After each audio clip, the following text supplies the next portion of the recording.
నమస్కారం. దూరదర్శన్ వార్తలకు స్వాగతం. నేను సరోజ. ముందుగా వార్తల్లోని ముఖ్యాంశాలు.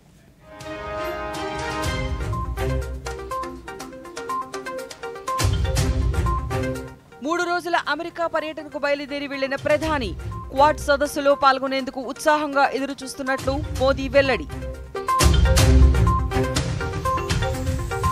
విజయవాడలో సిఐఐ ఆధ్వర్యంలో సదరన్ రీజనల్ కౌన్సిల్ సమావేశం. 20 లక్షల ఉద్యోగాల కల్పనే లక్ష్యంగా రాష్ట్ర ప్రభుత్వం పనిచేస్తోందన్న ఐటీ శాఖ మంత్రి నారా లోకేష్.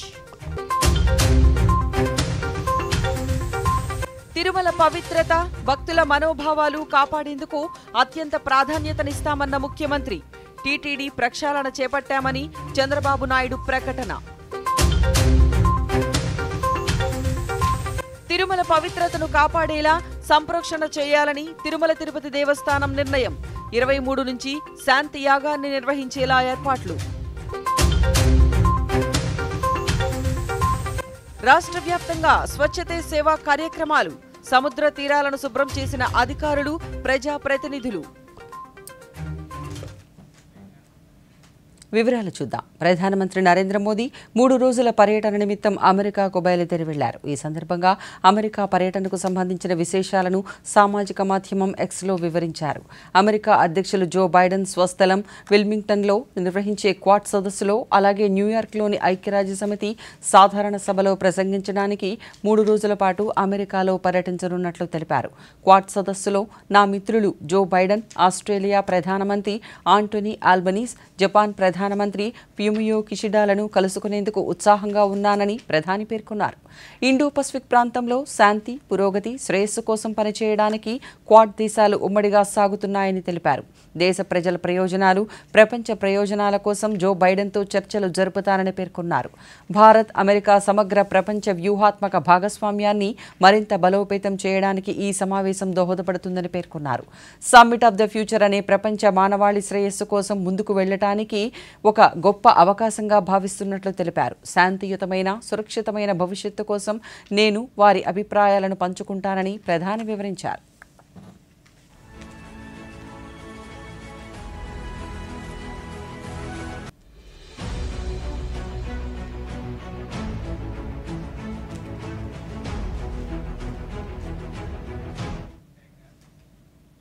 వికసిత భారత్ నిర్మాణంలో విద్యార్థులు కీలక పాత్ర పోషించాలని రాష్ట్ర గవర్నర్ అబ్దుల్ నజీర్ అన్నారు. అమరావతిలోని విట్ యూనివర్సిటీ క్యాంపస్లో ఈరోజు 4వ స్నాతకోత్సవం జరిగింది. ఈ కార్యక్రమానికి గవర్నర్ ముఖ్య అతిథిగా హాజరయ్యారు. ఈ సందర్భంగా ఆయన మాట్లాడుతూ, భారతదేశాన్ని 2047 నాటికి అభివృద్ధి చెందిన దేశంగా మార్చడమే వికసిత భారత్ లక్ష్యమన్నారు. విద్యార్థులు వికసిత భారత్ ఏర్పాటులో కీలక పాత్ర పోషించాలన్నారు. 2047 సంవత్సరం నాటికి దేశానికి స్వాతంత్ర్యం వచ్చి 100 సంవత్సరాలు అవుతుందని, అప్పటికి అభివృద్ధి చెందిన దేశంగా భారతదేశాన్ని నిలపాలన్నారు. దేశంలో అత్యధికంగా ఉన్న యువత దేశ నిర్మాణంలో కీలక భూమిక పోషించాలని ఆకాంక్షించారు.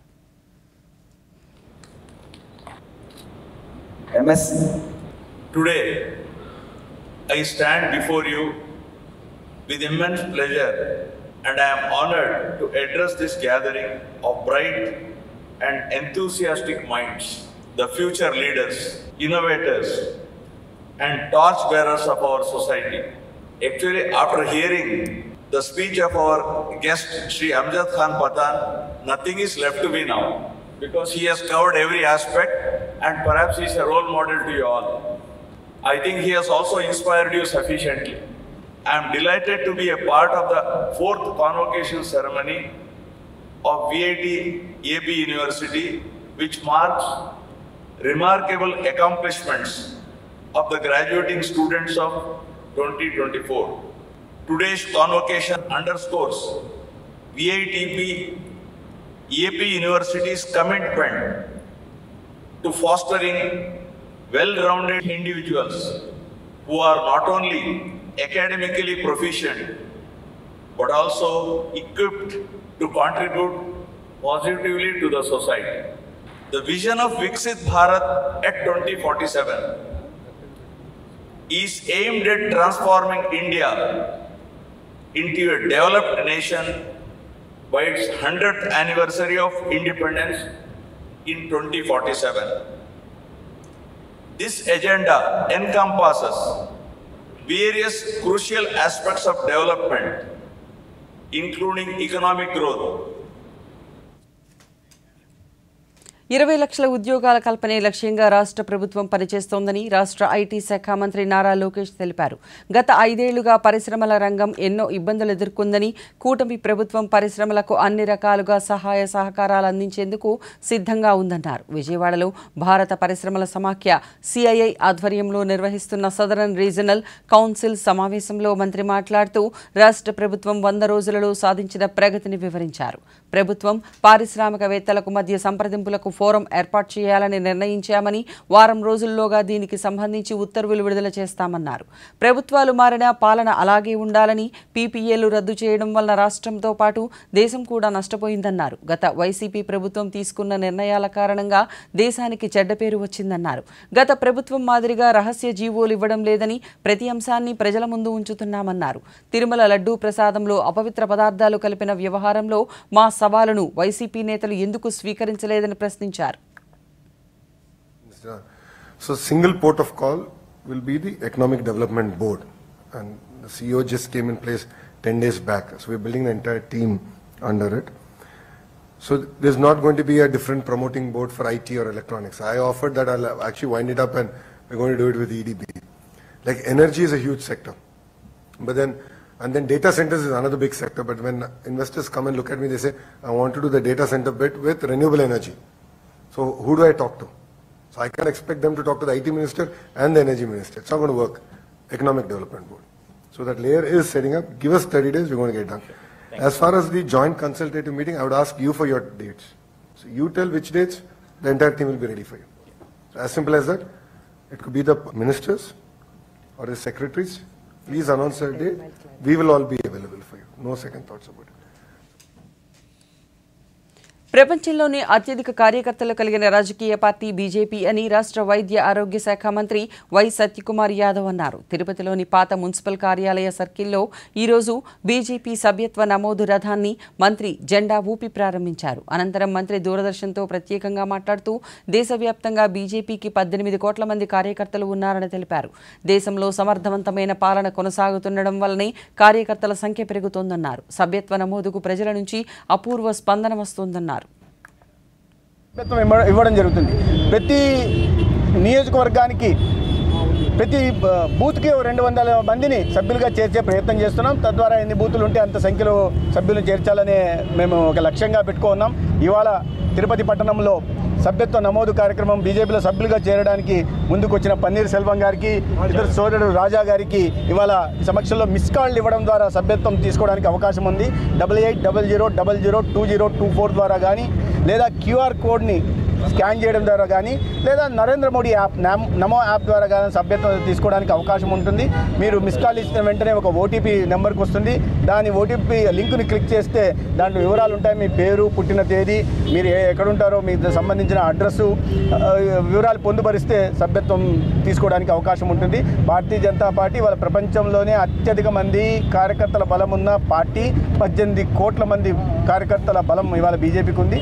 దాని కారణంగానే ఇవాళ ఇంత అత్యద్భుతమైన ప్రజాదర్శకమైన ప్రజారంగమైన పాలనని ఈ కార్యకర్త అభ్యుదయ కవితా పితామహులు, ప్రముఖ సంఘ సంస్కర్త, సాహితీ లోకంలో విశిష్ట స్థానం పొందిన కన్యాశుల్కం నాటక సృష్టికర్త గురజాడ అప్పారావు 162వ జయంతి సందర్భంగా ఆ మహానుభావుని స్మృతికి నివాళులర్పిస్తున్నట్లు రాష్ట్ర ముఖ్యమంత్రి నారా చంద్రబాబు నాయుడు పేర్కొన్నారు. ఆయన సృష్టించిన సాహిత్యం నేటికి అజరామరంగా ఉందంటే అది ఆయన దార్శనికతకు నిదర్శనమని సామాజిక మాధ్యమం ఎక్స్ వేదికగా పేర్కొన్నారు. దేశమును ప్రేమించుమన్నా, మంచి అన్నది పెంచుమన్నా అన్న గురజాడ మాటలను తలుచుకోవడం అంటే మన తెలుగు భాషను మనం గౌరవించుకోవడమేనని తెలిపారు.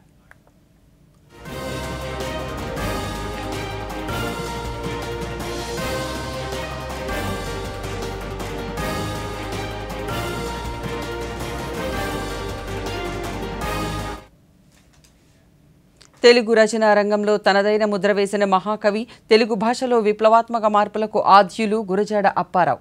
పుస్తకాలలోని సాహిత్యాన్ని గ్రాంధిక భాష నుంచి సామాన్యులకు అర్థమయ్యేలా రచనలు రాసిన గొప్ప కవిగా దేశమంతా మన్ననలు పొందారు. గురజాడ అప్పారావు జయంతి సందర్భంగా దూరదర్శన్ ప్రాంతీయ వార్తా విభాగాధిపతి డాక్టర్ జి. కొండలరావు అందిస్తున్న మరింత విలువైన సమాచారాన్ని ఇప్పుడు చూద్దాం.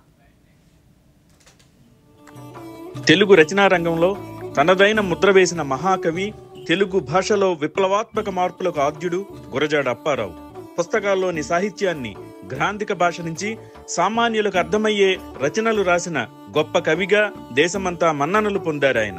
దేశమంటే మట్టి కాదోయ్, దేశమంటే మనుషులోయ్, ఒట్టి మాటలు కట్టిబెట్టవోయ్, గట్టి మేల్ తల పెట్టవోయ్ అంటూ నినదించిన ఆయన గేయం అందరిలో దేశభక్తిని ప్రబోధిస్తూ మనల్ని కార్యోన్ముఖులను చేస్తుంది. 1862 సెప్టెంబర్ 21న గురజాడ వెంకటరామదాసు, కౌసల్యమ్మ దంపతులకు ఎస్ రాయవరంలోని అమ్మమ్మ ఇంటి వద్ద జన్మించారాయన. తండ్రి ఉద్యోగరీత్యా విజయనగరం జిల్లాలోని చీపురుపల్లి వెళ్లగా అక్కడే ప్రాథమిక విద్యను అభ్యసించిన ఆయన 1882లో మెట్రికులేషన్ పూర్తి చేశారు. 1886లో ఆయన ఉప కలెక్టర్ కార్యాలయంలో ప్రధాన గుమస్తాగా ఉద్యోగంలో చేరారు. 1885లో ఆయన అప్పల్ నరసమ్మని వివాహం చేసుకున్నారు. వీరికి 2 కుమార్తెలు, 1 కుమారుడు. ఆయన తన 20వ ఏట నుంచే రచనలకు శ్రీకారం చుట్టారు. సమాజ హితాన్ని కోరుతూ ఎన్నో రచనలు చేశారు. ఆయన రచనల్లో కన్యాశుల్కం అగ్రస్థానంలో నిలవగా పొత్తడి బొమ్మ పూర్ణమ్మ, కొండు బట్టీయం, నీలగిరి పాటలు, కన్యక, సత్యవతి శతకం ప్రసిద్ధికెక్కాయి. కన్యాశుల్కం తెలుగు జీవనాన్ని, వాతావరణాన్ని, మనుషుల శ్వాస విశ్వాసాల్ని, ఆంతరిక వ్యధల్ని, భ్రష్టుపట్టిన మానవ స్వభావాల్ని ఆవిష్కరించే మొదటి సాంఘిక నాటకం. ఆనాటి మానవ నైజాలు, జీవచ్ఛవాల్లాంటి బాల వితంతువులు, సారామత్తులో ఉండే బైరాగులు, దొంగ సాక్షులు, నాటి సమాజ సమగ్ర స్వరూపాన్ని సాంఘిక నాటకం రూపంలో గురజాడ సమాజం ముందుంచారు. ఆ నాటకంలో గురజాడ సృష్టించిన గిరీశం, మధురవాణి, రామప్ప పంతులు మొదలైన పాత్రలు ప్రపంచ ప్రఖ్యాతి పొందాయి. కన్యాశుల్కం 2 కూర్పులుగా ప్రచురించబడగా మొదటి కూర్పు 1897లో ప్రచురించగా మొట్టమొదటి ప్రదర్శన 1892 ఆగస్టు 13న విజయనగరంలో జరిగింది.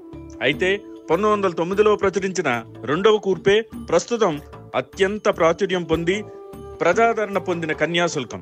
వాడుక భాషలో విజయనగర ప్రాంత యాసలో రాసిన ఈ నాటకం 100 సంవత్సరాల తర్వాత కూడా ఈనాటికి పాఠకులను అలరిస్తూ ఉంది.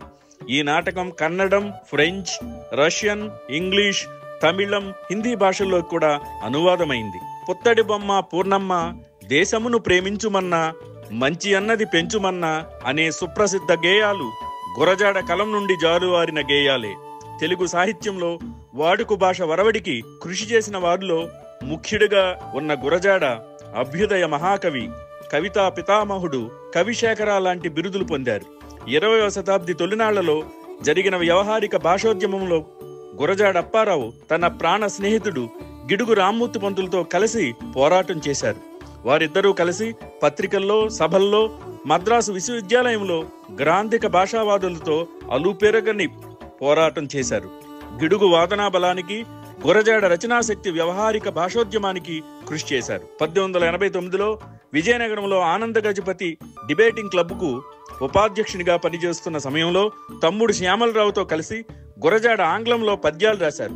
గురజాడ వారు రాసిన ఆంగ్ల పద్యం సారంగధర, ఇండియన్ లీజర్ అవర్ చదివినప్పుడు అందరూ మెచ్చుకున్నారు. అప్పుడే కలకత్తాలో ఉన్న రీజ్ అండ్ రాయిడ్ ప్రచురణకర్త శంభుచంద్ర ముఖర్జీ విని అప్పారావును తెలుగులో రచన చేయడానికి ప్రోత్సహించారు. ఆంగ్లంలో ఎంత గొప్పగా రాసినా అది పరభాషేనని, తన మాతృభాషలో వారు ఇంకా గొప్పగా రాయగలరని గురజాడని ప్రోత్సహించారు. 1886లో విజయనగరం డిప్యూటీ కలెక్టర్ కార్యాలయంలో హెడ్ క్లర్క్గా తన ఉద్యోగ జీవితాన్ని ప్రారంభించిన గురజాడ అనతి కాలంలోనే మహారాజా కళాశాలలో ఉపాధ్యాయునిగా, మహారాజా కళాశాలలోనే అధ్యాపకునిగా, సంస్థాన శాసన పరిశోధకునిగా, రేవా మహారాణి అప్పల కొండమాంబకు వ్యక్తిగత కార్యదర్శిగా ఎదిగారు. ఆ తరువాత 1911లో మద్రాసు విశ్వవిద్యాలయం గురజాడను బోర్డ్ ఆఫ్ స్టడీస్లో నియమించింది. దీనితో అదే సంవత్సరంలో తన స్నేహితులతో కలిసి గురజాడ ఆంధ్ర సాహిత్య పరిషత్తుని ప్రారంభించారు. 1913లో పదవీ విరమణ చేసిన ఆ మహనీయుడు అప్పటి నుండి అనారోగ్యంతో బాధపడ్డారు. ఇదే సమయంలో మద్రాసు విశ్వవిద్యాలయం వారు ఫెలోతో గౌరవించారు. చివరికి 53 సంవత్సరాల వయసులో 1915 నవంబర్ 30న ఆ మహనీయుడు అస్తమించారు.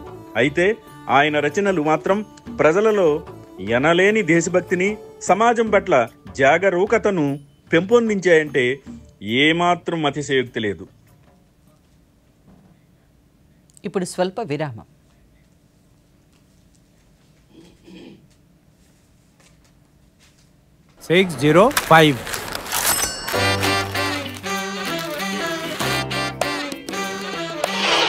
మార్చండి మార్చండి, అలవాటు మార్చండి.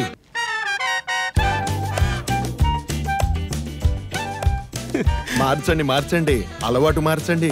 ఇప్పుడు దగ్గరలో ఉన్న బ్యాంకుకి వెళ్లి పాత నోట్లు మార్చండి. బ్యాంక్ వీల్లేదంటే ఆర్బీఐ ఒంబడ్స్మన్ కి ఫిర్యాదు చేయండి. ఆర్బీఐ అంటుంది, విషయాలు తెలుసుకోండి, జాగరూకంగా ఉండండి. విరామం అనంతరం వార్తలకు పునఃస్వాగతం. మహాకవి గురజాడ అప్పారావు 162వ జయంతి సందర్భంగా ఈరోజు ఆయనకు ఘనంగా నివాళులర్పించారు. విజయనగరంలో గురజాడ అప్పారావు విగ్రహానికి రాష్ట్ర చిన్న మధ్యతరహా పరిశ్రమ శాఖ మంత్రి కొండపల్లి శ్రీనివాసరావు, స్థానిక శాసనసభ్యురాలు పూసపాటి అదితి విజయలక్ష్మి గజపతిరాజుతో కలిసి నివాళులర్పించారు. ఈ సందర్భంగా వారు మాట్లాడుతూ గురజాడ అప్పారావును స్ఫూర్తిగా తీసుకుని ఆయన అడుగుజాడల్లో నడవాలని కోరారు.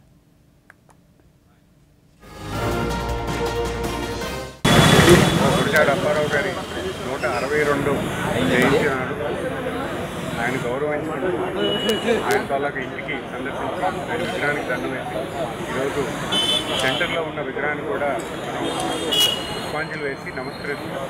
ఆయన తాలూకా సర్వీస్ని ఒకసారి జ్ఞాపకం చేసుకుంటూ ఆయన మనకి ఎటువంటి సందేశాలు ఇచ్చారనే దాని మీద కూడా మనం ఒకసారి గుర్తు చేసుకుంటూ ఈరోజు చిన్న గౌరవం ఆయనకి ఇవ్వడం కోసం వీళ్ళందరూ రావడం జరిగింది. వయసులోనే భర్త పోయినప్పుడు విడో రీమ్యారేజ్ గురించి వారు అడ్వకేట్ చేసి ఇది వారు సొసైటీలోకి తీసుకువెళ్ళారు.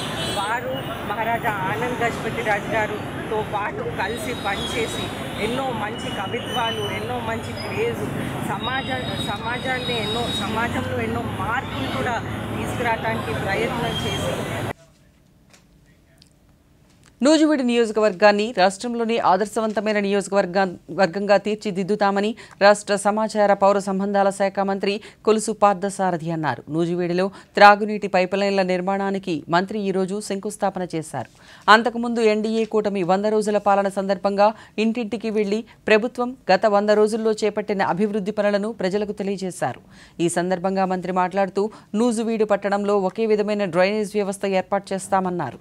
త్రాగునీటి సమస్యకు త్వరలోనే శాశ్వత పరిష్కారం లభిస్తుందన్నారు.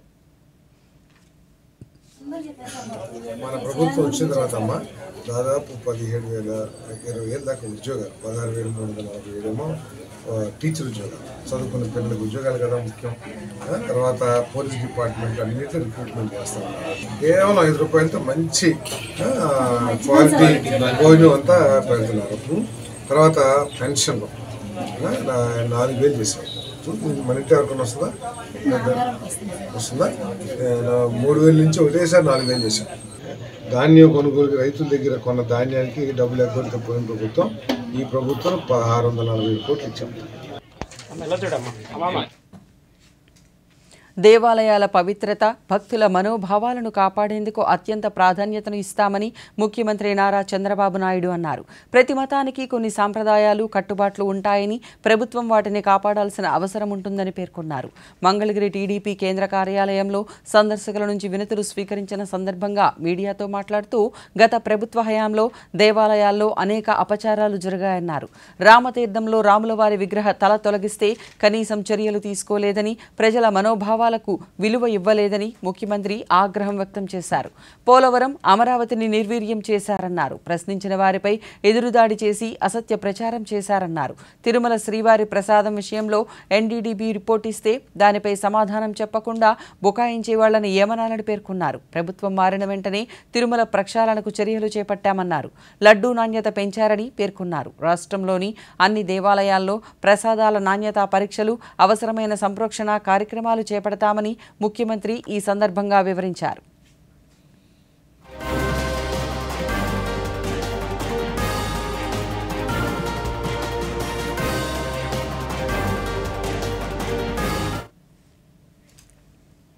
తిరుమల శ్రీవారి లడ్డూ ప్రసాదం కల్తీ కేసు దర్యాప్తును సీబీఐకి అప్పగించాలా లేక ప్రత్యేక దర్యాప్తు బృందం సిట్కు అప్పగించాలా అనే విషయాన్ని ముఖ్యమంత్రి నారా చంద్రబాబు నాయుడే నిర్ణయిస్తారని కేంద్ర ఆహార శాఖ మంత్రి ప్రహ్లాద్ జోషి తెలిపారు. ముఖ్యమంత్రి చంద్రబాబు నాయుడు సమర్థ పాలకులని పేర్కొన్నారు.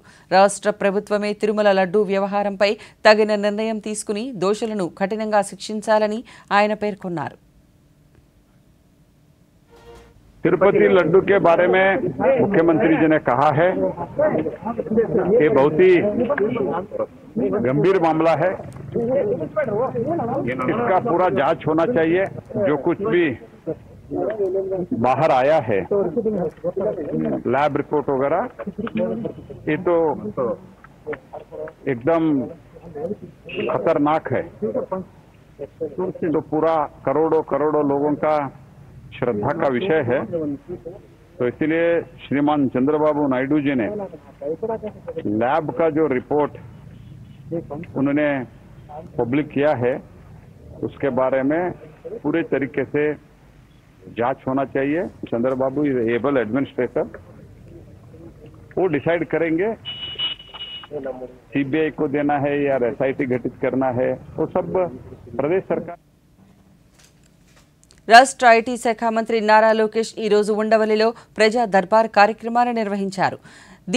దీనిలో భాగంగా ప్రజలను కలిసి వారి వినతులను స్వీకరించారు. మంత్రిని కలిసిన వారిలో విజయవాడ వరద బాధితులతో పాటు గుంటూరు జిల్లా నూతక్కికి చెందిన విజ్ఞాన విహార పాఠశాల ప్రతినిధులు, ఆచార్య నాగార్జున యూనివర్సిటీలో పనిచేస్తున్న క్యాజువల్ లేబర్లు, కాకినాడకు చెందిన ఇసుక సరఫరా లారీ యజమానులు, గుంటూరు జిల్లా డిఎంహెచ్ఓ పరిధిలో వివిధ అర్బన్ ప్రైమరీ హెల్త్ సెంటర్స్లో పనిచేస్తున్న డీఈఓలు కలిసి పలు సమస్యలను పరిష్కారం కోరుతూ వినతి పత్రాలను అందించారు. ఈ సందర్భంగా ప్రజల ప్రతి సమస్యను పరిశీలించి వాటిని పరిష్కరిస్తానని మంత్రి హామీ ఇచ్చారు.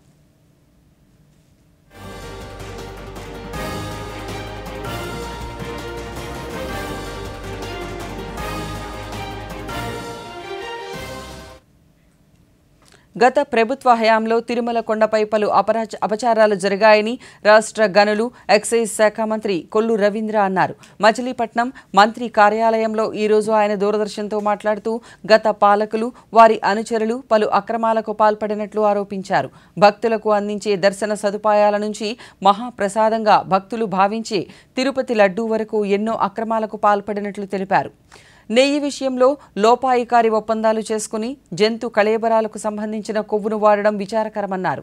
ఈ మేరకు ప్రముఖ నాణ్యతా తయారీ సంస్థ పరీక్షలలో వెల్లడైందని పేర్కొన్నారు. లడ్డూ ప్రసాద విషయంలో అక్రమాలకు పాల్పడిన ఏ ఒక్కరిని వదిలేది లేదని, అందుకు తగిన శిక్ష తప్పదని తెలిపారు. ముఖ్యమంత్రి చంద్రబాబు నాయుడు ఈ ఘటనపై ఉన్నత స్థాయి కమిటీని ఏర్పాటు చేసి నివేదిక అనంతరం బాధ్యులపై కఠిన చర్యలు తీసుకుంటున్నట్లు మంత్రి కొల్లు రవీంద్ర తెలియజేశారు. ఇలాంటి అపవిత్ర కార్యక్రమాన్ని గత వైఎస్ఆర్ జగన్మోహన్ రెడ్డి ప్రభుత్వంలో భక్తుల మనోభావాలను కూడా దెబ్బతీసే విధంగా ఈరోజు పవిత్రతని దెబ్బతీసే విధంగా జరిగింది. ఇది ఒక కుట్రపూరితంగా జరిగినటువంటి అంశాన్ని ప్రతి ఒక్కరు కూడా ఖండిస్తా ఉన్నారు.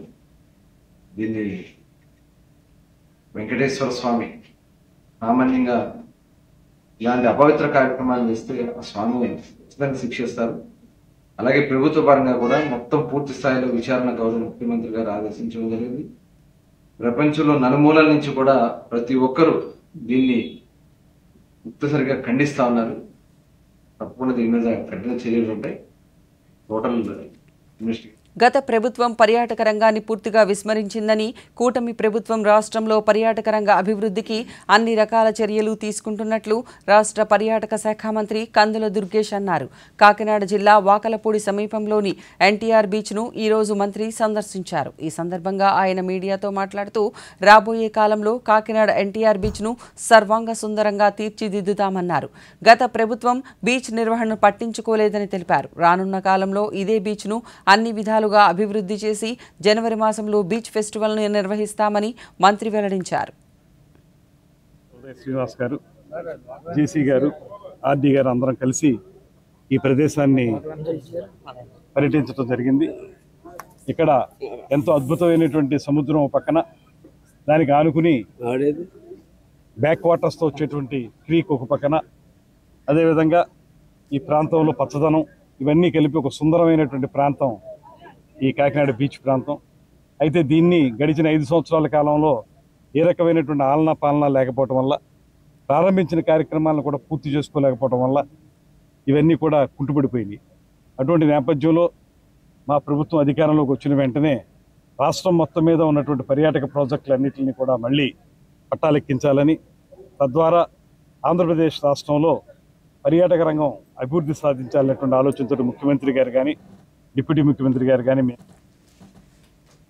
అంతర్జాతీయ తీర ప్రాంత పరిశుభ్రతా దినోత్సవాన్ని పురస్కరించుకుని విశాఖపట్నంలోని ఇండియన్ కోస్ట్ గార్డ్ ఈరోజు ప్రత్యేక కార్యక్రమం నిర్వహించింది. ఈ సందర్భంగా సముద్ర తీరంలో కోస్ట్ గార్డ్ సిబ్బంది విద్యార్థులతో సముద్ర తీర ప్రాంత పరిశుభ్రతా కార్యక్రమాన్ని నిర్వహించారు. ఈ కార్యక్రమంలో కలెక్టర్ హరేంద్ర ప్రసాద్ పాల్గొని సముద్ర తీర ప్రాంతంలోని చెత్తను తొలగించారు. ఇండియన్ కోస్ట్ గార్డ్ సముద్ర తీరంలో సైకత శిల్పాన్ని ప్రదర్శించింది. ఈ సందర్భంగా కలెక్టర్ మాట్లాడుతూ ఇండియన్ కోస్ట్ గార్డ్ సముద్ర తీర ప్రాంతం పరిశుభ్రతకు చేస్తున్న కృషిని వివరించారు. Coast guard DIG Rajesh Mittal మాట్లాడుతూ సముద్రంలోనూ సముద్ర తీర ప్రాంతంలోనూ నిషేధిత ప్లాస్టిక్ నిర్మూలనకు పరిశుభ్రతకు కృషి చేస్తున్నామన్నారు. Is also mandated for protection of the maritime environment and also to prevent and control the marine pollution in the maritime zone of India. I thank Indian Coast Guard for spreading awareness amongst the countrymen across India for this national mission of eradicating plastic waste from our fragile coastline. Globally, ICC is celebrated on the 3rd Saturday of September, and Coast Guard has been leading this campaign in India since 2006. Along the beach cleaning, Coast Guard has also conducted plantation of about 1,500 trees in the Coast Guard establishments.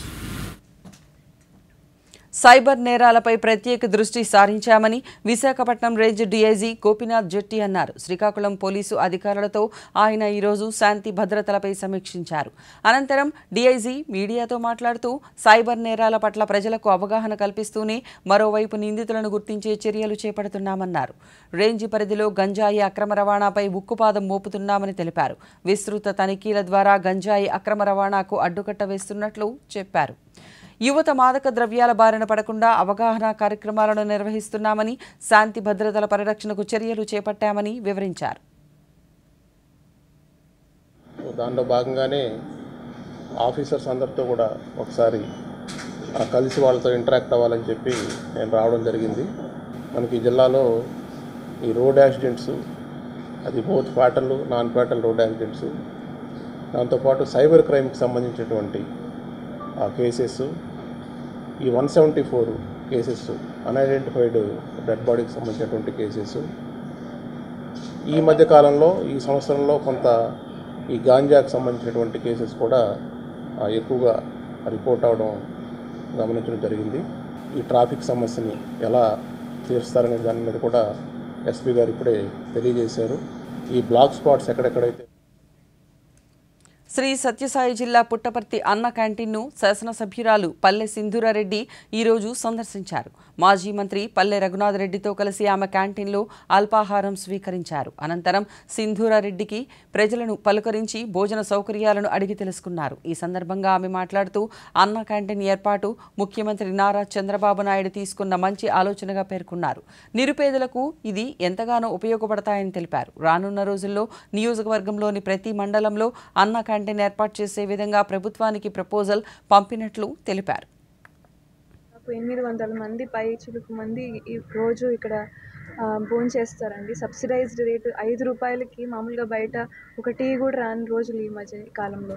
అలాంటిది government ఎంతో మంచి initiative తీసుకుంది. ఇప్పుడు అన్నా క్యాంటీన్లు మళ్ళీ reopen అయిపోయినాయి. ఇంకా ప్రతి మండలంలో కూడా ఇలాంటి ఒక అన్నా క్యాంటీన్ రావాలి అనే ప్రపోజల్ పెడుతున్నాము. తిరుమల లడ్డూ విషయంలో గత వైసీపీ ప్రభుత్వ తీరు దారుణమని గుంటూరు జిల్లా బీజేపీ అధ్యక్షులు వనమా నరేంద్ర పేర్కొన్నారు. గుంటూరులో ఆయన దూరదర్శన్తో మాట్లాడుతూ ప్రపంచంలోని అత్యున్నత హిందూ దేవాలయమైన తిరుమల క్షేత్రాన్ని అపవిత్రం చేసేలా గత వైసీపీ ప్రభుత్వం తీసుకున్న నిర్ణయాలు క్షమించరానివన్నారు. ముఖ్యంగా అన్య మతస్థులను టీటీడీలో ఉద్యోగులుగా ఉంచడం వంటి చర్యలు ప్రజాభీష్టానికి వ్యతిరేకమని ఆయన విమర్శించారు. కొండల వారు వైభవంగా ఉంటుంటే మరి గత పాలకులు కావాలని హిందూ ధర్మం మీద ఒక కక్ష కట్టుకొని అనేక దేవాలయాలను పడగొడుతుంతో పాటు ఇక్కడ మన దగ్గరలో ఉన్న కాకాని, మంగళగిరి, పెరంగపురం దేవాలయాల్లో నాన్ వెజ్ వండించడంతో పాటు అక్కడ విగ్రహాలను ధ్వంసం చేయడం ఆనాడు మేము ఉద్యమం ద్వారా కూడా ప్రజలందరికీ తెలియజేశాము. ఈరోజు ఆ యొక్క లడ్డూలో కల్తీలు అట్లానే చేప నూనె ఉండటం కూడా మేము తీవ్రంగా ఖండిస్తున్నాము. ఇది కావాలని చేసిందని కూడా మేము చెప్పొచ్చు. ఎందుకంటే ఈ వార్తలు ఇంతటితో సమాప్తం. నమస్కారం.